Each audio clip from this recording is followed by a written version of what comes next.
Abdullah's question is very straightforward. What is the ruling on insurance? What is insurance? You have property insurance. You have life insurance. You have car insurance. Anything basically you can insure.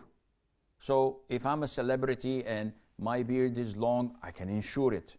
If I'm a singer, I insure my throat. If I'm a dancer, I insure my legs, etc. This is the trend nowadays. Insure anything. What is the concept of insurance? The concept of insurance is you pay a premium, and for a whole year we will cover you, and we will give you great, huge amounts far exceeding what you have given us. What is your take in this? How do you make money? It's none of your business. So what do you think? Come to think of it, it's worth the risk.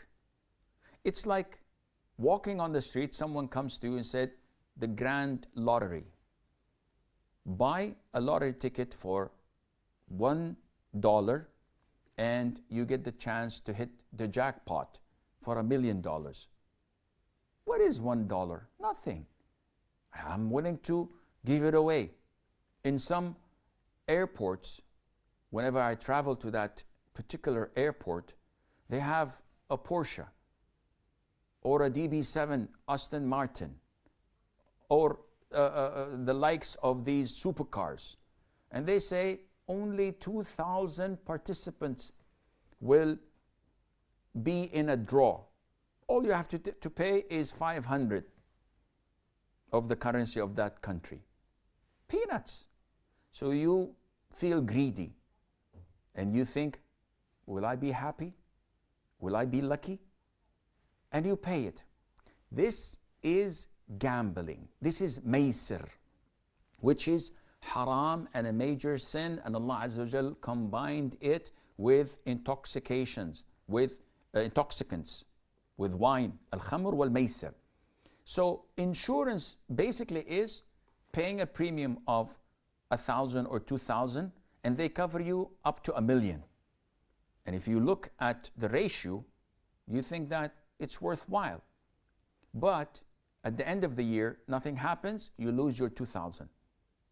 If in the middle of the year you make an accident or something bad happens, they cover you for $1 million. And how do they do this? They try their level best to gather as many customers as they can, and they know that only like 5% or 10% will have an accident. This is totally prohibited.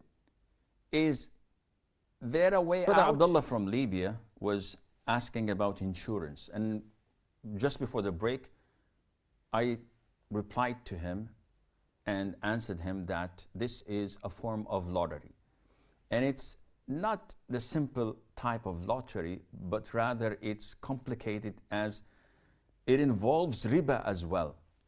And banks and insurance companies, they make a lot of money because they tend to lure the greed in people into joining them. Now, is all insurance haram? The answer is, generally speaking, yes. However, some scholars say that the takaful, the cooperative form of insurance, is halal. Unfortunately, this is theoretical. What do we mean by cooperative? Cooperative in the sense that 1,000 people gather and each one of them puts 1,000 euros as insurance. So now they have €1 million in a portfolio, in a wallet, and whatever. They agree upon themselves that we 1,000 Muslims, whoever has an accident will take whatever he needs to stand up on his feet back again. Cooperative insurance means that if within a month or two something happened in the town we live in our houses were burnt. So we take from this portfolio or from this wallet, and if the money runs out, the whole €1,000,000 are gone. No one can come after a week or two and says, listen, I have contributed with €1,000 a couple of months ago, and now my car has an accident and I need money to fix it. We simply say, we don't have any money. This is true cooperative insurance, because there is no benefits and there are no strings attached. The money is gone, it's gone. So many times it can happen that the whole year nothing happens. So the following year we have 2 millions, and the third and the fourth, and eventually it grows, but there is no profit. It's a non-profit organization. This is halal. What is happening in the so-called Islamic cooperative insurance companies, that they have CEOs with a high salary, maybe 6 digits, maybe more. They have bonuses, they have executives, they have shareholders. So now this is not for the benefit of the society. This is not non-profit. It became a profit-oriented. And this is why if you come after 9 months and they ran out of money, it states in the contract that we will borrow from the shareholders a year or two. Someone else will lend us money, and then we will compensate them from the profits, etc. So this is not cooperative at all, and I believe that it is not permissible. However, in the vast majority of countries worldwide, Muslims and non-Muslims alike, they may mandate insurance upon you. If you don't, they will fine you, and maybe they will imprison you. In this case, scholars say that you may insure out of the necessity, so that you would save your neck, as in the case of the third-party insurance of cars. So this insurance is covering the one you hit or may have an accident with.